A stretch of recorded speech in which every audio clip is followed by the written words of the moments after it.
Hello friends, स्वागत है आपका HCP क्लासेस में। और आज मैं आपके लिए दिल्ली पुलिस के जो लास्ट ईयर एग्ज़ाम हुआ था उसके GS के क्वेश्चंस लेकर आया हूं। आप देखिए किस लेवल के क्वेश्चंस आते हैं, ताकि आपको जब आगे पढ़ाया जाए तो आपको ये पता चले कि इस लेवल के प्रश्न आते हैं। और ध्यान रखिए, इस साल क्वेश्चंस का जो लेवल है वो और टफ हो जाएगा, क्योंकि इस साल 25 ईयर एज भी कर दी है और बहुत सारे बच्चे जो अलग अलग क्षेत्रों के हैं वो इस एग्ज़ाम को क्लियर करना चाहते हैं। तो नंबर ऑफ जो कैंडिडेट्स हैं वो काफ़ी बढ़ जाएंगे इस साल। तो ऑब्वियसली क्वेश्चन का जो लेवल है वो भी अपने आप काफ़ी एनहांस हो जाएगा। तो देखिए, इससे आपको पता चल जाएगा, और ये सारी चीज़ें मैं आपको वीडियोस में कवर कराता रहूँगा। तो पहला देखिए, which among the following is a second requirement for the production of goods and service. देखिए, गुड्स एंड सर्विस के लिए हमें क्या क्या चाहिए? भूमि चाहिए, ठीक, हमें श्रम चाहिए, हमें पूंजी चाहिए और हमें उद्यमी चाहिए। अब यहाँ पर पानी, ज्ञान, ईंधन, ये सब बेकार की बातें हैं। यहाँ पर जो उत्पादन के 4 साधन हैं उसमें पहला साधन सबसे मेन कौन सा है? श्रम, लेबर। दूसरा देखिए, तटकर और व्यापार पर GATT जो गेट है, general agreement on trade and tariff, को किस अंतर्राष्ट्रीय संगठन के द्वारा प्रतिस्थापित किया गया?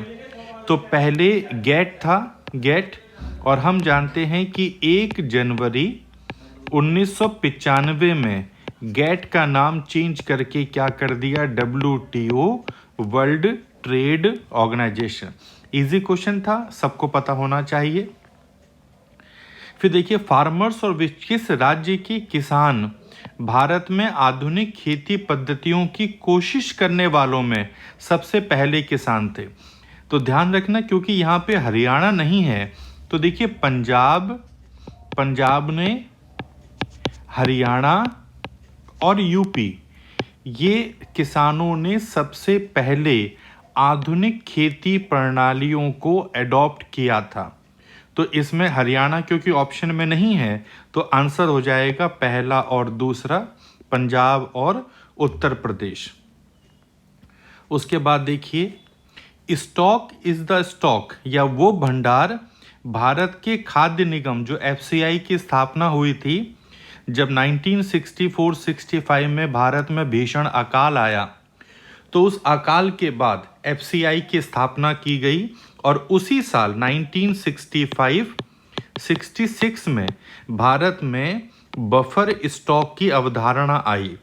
बफर स्टॉक की अवधारणा के माध्यम से जो अनाज था वो अनाज का भंडार किया जाने लगा। ये बात 1965-1966 की है, तो आंसर क्या हो जाएगा? बफर। उसके बाद देखिए, किस राज्य को एक पार्टी द्वारा नियंत्रित किया जाता है जो अन्य पार्टियों को सत्ता के लिए प्रतिस्पर्धा करने की अनुमति नहीं देता है? तो देखो, डेमोक्रेटिक तो ये कभी होगा नहीं, ठीक, साम्यवाद भी नहीं है, ये एकतांत्रिक राज्य या कुलीन तांत्रिक राज्य। अब अगर ये ऑटोक्रेटिक होता, जब ये एक व्यक्ति के द्वारा होता, अगर यहाँ पे एक पार्टी की जगह एक व्यक्ति होता तो ये ऑटोक्रेटिक में आ जाता, क्योंकि यहाँ पर एक पार्टी दिया है, इसलिए इसका आंसर क्या आ जाएगा? Aristocratic state. ठीक, देखिए किस तरीके से एक व्यक्ति और एक पार्टी के द्वारा पूरा क्वेश्चन चेंज हो गया। उसके बाद देखिए, एक संविधान में प्रारंभिक कथन जो संविधान के कारणों और मार्गदर्शक मूल्यों को बताता है। तो ये मैंने आपको एक वीडियो बना रखी है, भारतीय संविधान की प्रस्तावना, तो वहां पर ये क्वेश्चन आपको डायरेक्ट मिल जाएगा। इसका आंसर हो जाएगा प्रस्तावना। आप प्रीवियस वीडियोस भी पढ़ सकते हैं जो मैंने बना रखी हैं। देखिए, इसको भी देखिए, भारतीय संविधान के प्रस्तावना में किसका जिक्र नहीं हुआ? तो अगर आप पढ़ेंगे तो मैंने पूरी प्रस्तावना समझा रखी है आपको, SDRJLEFY FI आपको याद होगा।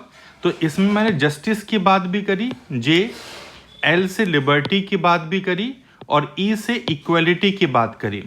तो जस्टिस, और मैंने पूरा समझा रखा है कि जस्टिस वर्ड रशिया से, रूस से लिया गया, रूस की क्रांति जो 1917 में हुई थी। और ये जो लिबर्टी, इक्वलिटी और फ्रेटर्निटी वर्ड हैं, ये सारे वर्ड्स जो हैं ये हमने रशियन रिवॉल्यूशन से लिए गए, सॉरी फ्रेंच रिवॉल्यूशन से लिए गए। तो हर साल प्रस्तावना में से एक प्रश्न जरूर आता है। मैं सारे प्रश्न आपको कराऊंगा, जितने भी क्वेश्चन, जितने भी पेपर लास्ट ईयर हुए थे। उसके बाद देखिए अगला क्वेश्चन, निम्न में से कौन सा एक कथन भारतीय संविधान के बारे में सत्य नहीं है? तो पहला, मौलिक अधिकार जस्टिसेबल हैं, न्याय संगत हैं, बिल्कुल सही। फंडामेंटल ड्यूटी जो है इनको कोर्ट में चैलेंज नहीं किया जा सकता, ये गलत बात है। इसका मतलब, इसका आंसर क्या हो जाएगा? सेकंड। उसने बोला कौन सा सही नहीं है।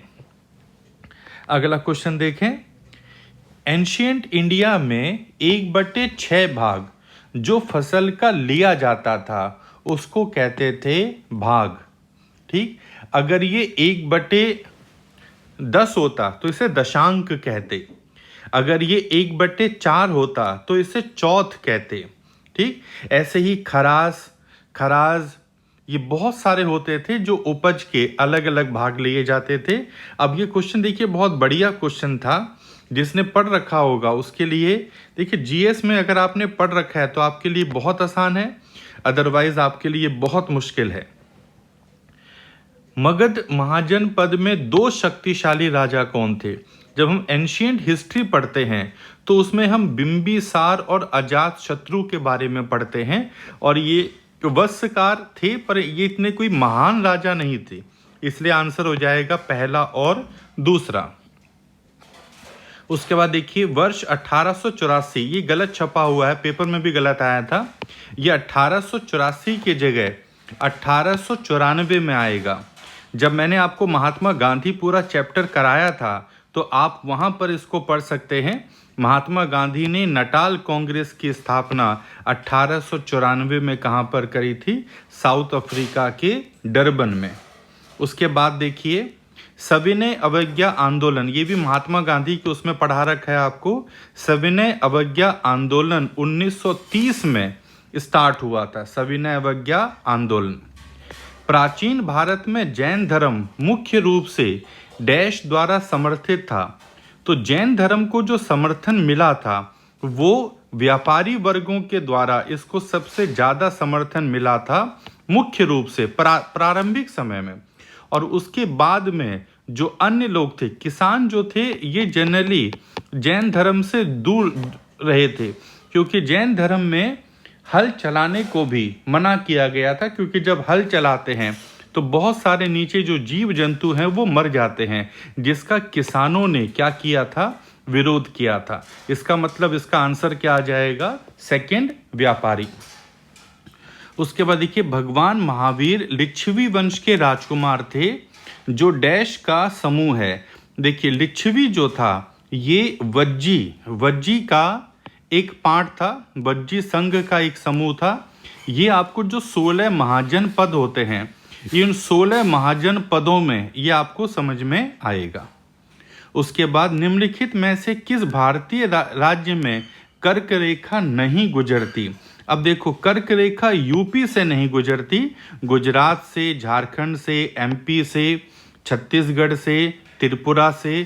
तो ये सबको पता है, ये आप जो इंडियन ज्योग्राफी का पहला चैप्टर होता है हमारा बेसिक, वहाँ पे हम सब समझाते हैं। Which is the longest lake of India? देखो जब हम लॉन्गेस्ट, देखो कैसे बेवकूफ़ बनाते हैं, उन्होंने लार्जेस्ट नहीं बोला है, क्या बोला है? लॉन्गेस्ट। और जब हम लॉन्गेस्ट की बात करते हैं तो जो वेम्बनाड झील है, जो एक तरह का एक क्या है? कायल है, कायल, क्योंकि यहाँ पर झीलों को कायल के नाम से जानते हैं जब हम बात करते हैं तमिलनाडु की। और ये इंग्लिश में अगर हम कहें, these all are back water lakes, तो इसका आंसर क्या हो जाएगा? वेम्बनाड झील। उसके बाद देखिए 7 इंद्रधनुष के रंगों वाला छोटा सा परिपत्र डिस्क तेजी से घुमाए जाने पर वो कैसा प्रतीत होगा। इसमें कुछ क्वेश्चन बीच में छूट गए हैं, भी कोई बात, अभी करते हैं। तो 7 इंद्रधनुष के रंगों वाला छोटा सा परिपत्र डिस्क तेजी से घुमाए जाने पर कैसा प्रतीत होगा, वो होगा सफेद, क्योंकि जब 7 रंग मिलते हैं तो सफेद रंग बनता है। तो इस बात को ध्यान रखिए, सभी रंगों को मिलाने पर सफेद रंग बनता है, सफेद कोई रंग नहीं होता। न्यूटन ने बताया था कि सफेद में 7 रंग होते हैं। जितना भी आप विबग्योर में कलर पढ़ते हैं वो सारे मिलकर सफेद रंग बनाते हैं। तो ये बहुत ही बढ़िया प्रश्न था इसका। उसके बाद देखिए, पराग कोश से उसी फूल के स्टिग्मा में हस्तांतरण को क्या कहते हैं। देखो, जब ये उसी फूल पर जा रहा है, क्या उसी फूल पर, तो ये उसने खुद किया है, तो इसे हम कहेंगे सेल्फ पॉलिनेशन। क्या बोलेंगे? Self pollination. तो पहला वाला आंसर हो जाएगा। उसके बाद निम्नलिखित में से कौन सा जीवित जीवों में विरासत की इकाई है। विरासत का मतलब ये है जो एक पीढ़ी से दूसरी पीढ़ी में जाती है। तो हम जानते हैं कि जीन जो होते हैं, जीन ये एक पीढ़ी से कहाँ जाते हैं? दूसरी पीढ़ी में। तो आंसर हो जाएगा इसका थर्ड। देखिए, दिल्ली पुलिस के हिसाब से बहुत बढ़िया प्रश्न है सारे के सारे। मैग्नीशियम की एक पतली पट्टी का छोटा सा टुकड़ा एक चमकदार प्रकाश के साथ जलता है। तो मैग्नीशियम जब जलेगा, ठीक, तो वो किस रंग का होगा? सफ़ेद कलर का होगा। ये आपको हम जब मैग्नीशियम की प्रॉपर्टी पढ़ाएंगे तो वहाँ पर इसको समझा देंगे। देखो, एसिड और बेस के बीच में जब रिएक्शन होता है, the reaction between acid and base is called age. अब इसको डिटॉक्सिफिकेशन तो कहते नहीं है। डिटॉक्सिफिकेशन का मतलब तो जहर को निकालना होता है। इसे इमल्सिफिकेशन भी नहीं कहते, इसको कहते हैं क्या? न्यूट्रलाइजेशन। तो इसका आंसर हो जाएगा न्यूट्रलाइजेशन। कौन सा पदार्थ बिना खपत हुए रासायनिक अभिक्रिया की दर को बढ़ाता है?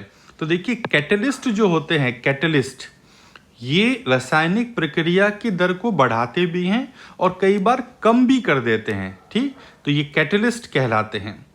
निम्नलिखित में से कौन सा सुनिश्चित करता है कि मृत पौधों और जानवरों के पोषक तत्वों को मिट्टी में छोड़ दिया जाए? तो ये प्रेजेंस ऑफ सीडिंग। अच्छा, ये रुक जाइए, 64 प्रश्न थोड़ा आगे पीछे हो गए हैं।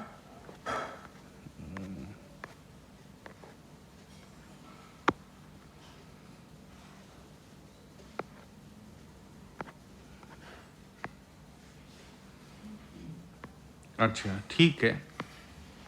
64 का यहाँ से प्रश्न शुरू होता है ये। तो 64 में लिखा है, निम्नलिखित में से कौन सुनिश्चित करता है कि मृत पौधों तथा जानवरों के पोषक तत्वों को मिट्टी में छोड़ दिया जाए? अब ये सुनिश्चित कौन करेगा? ह्यूमस।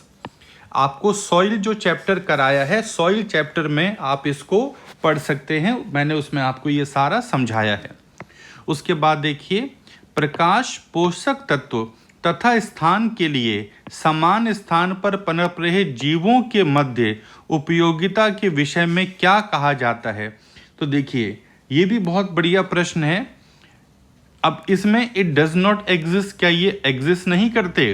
बिल्कुल करते हैं और बहुत ही तीव्र गति से करते हैं। तो इसका आंसर हो जाएगा क्या? थर्ड वाला।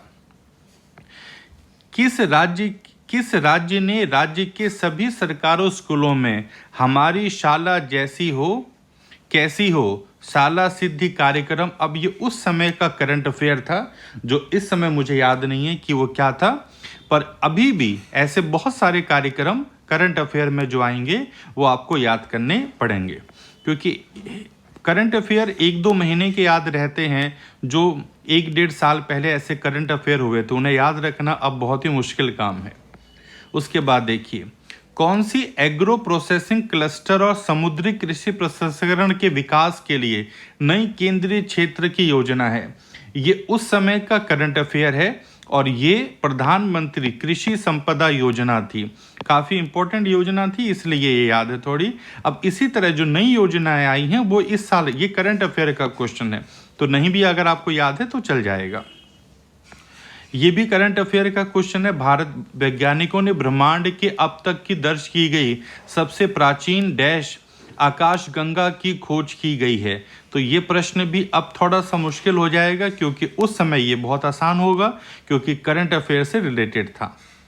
RNA editing for programmer, RNA संपादन के लिए, प्रोग्राम बनाने के लिए A2I प्रतिस्थापन का मुकाबला करने के लिए एक जीन का संपादन उपकरण है। देखिए यहाँ पर मैं आपको इसको समझा दूंगा, आप समझ जाइए। ये जो डीएनए एडिटिंग, आरएनए एडिटिंग, इस तरह के प्रश्न भी आपके एग्जाम में पूछे जाते हैं। यहाँ पे तो इसका आंसर क्या आएगा, जेनेटिक डिजीज के लिए आएगा। पर ऐसे प्रश्नों के लिए आप तैयार रहिए। इसमें रिप्लिकेशन क्या होता है, ठीक, सारे ऐसे मोर्फोलॉजिकल चेंजेस क्या होते हैं, जेनेटिकल चेंजेस क्या होते हैं, डीएनए डीजेनरेशन क्या होता है, आरएनए डीजेनरेशन क्या होता है, इस तरह के प्रश्न पूछे जा सकते हैं। तो लेवल आप देख रहे हैं, कोई ऐसा लेवल नहीं है, इस बार और भी बढ़िया लेवल आएगा, ऑब्वियस बात है। उसके बाद देखिए, भारत ने अपना समग्र एशिया कप खिताब जीतने के लिए 2017 एशिया कप हॉकी में मलेशिया को हराया। तो ये थोड़ा मुश्किल प्रश्न है, उस समय का करंट अफेयर है। नया करंट अफेयर आएगा तो हो जाएगा। ये भी करंट अफेयर का प्रश्न है उस समय का, ये भी करंट अफेयर का प्रश्न है उस समय का। अब इस समय याद नहीं है ये सब। ये भी, अब ये देखो, ईरान के चाबहार बंदरगाह के माध्यम से किस देश के लिए गेहूं, तो हमने अफगानिस्तान को गेहूं भेजा था ईरान के चाबहार से होते हुए। तो ये भी करंट अफेयर था। 2017 का हृदयनाथ मंगेशकर अवार्ड, ये भी उस समय का करंट अफेयर था। 2017 में ये भी उस समय का करंट अफेयर था। तो करंट अफेयर का जो लेवल है वो देखिए काफ़ी बढ़िया लेवल है। ऐसे करंट अफेयर नहीं आते जो आप सिंपल से पढ़ते हैं कि अभी कौन बने हैं। ये देखिए, डिस्कवरी एजुकेशन 3M युवा वैज्ञानिक प्रतियोगिता किसने जीती है, तो समझ गए ना, लेवल थोड़ा टफ आएगा, टफ पढ़ाएंगे, आराम से पढ़ लेना उस चीज़ को। 76 में देखिए, भारत में कौन से संगठन अपने वर्तमान कानूनी ढांचे के तहत इनिशियल कॉइन ऑफरिंग लाने की योजना बना रहे हैं। अब इनिशियल कॉइन, जो ऐसा कोई भी काम होगा वो सब रेगुलेट कौन करता है, सेबी। तो यहाँ पर आंसर इसका क्या हो जाएगा, सेबी।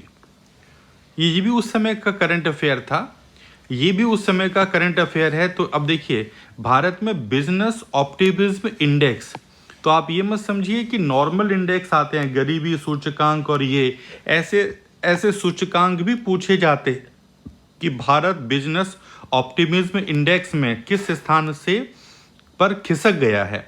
तो इसको याद रखिए, ये भी करंट अफेयर का प्रश्न है, ये भी करंट अफेयर का प्रश्न है।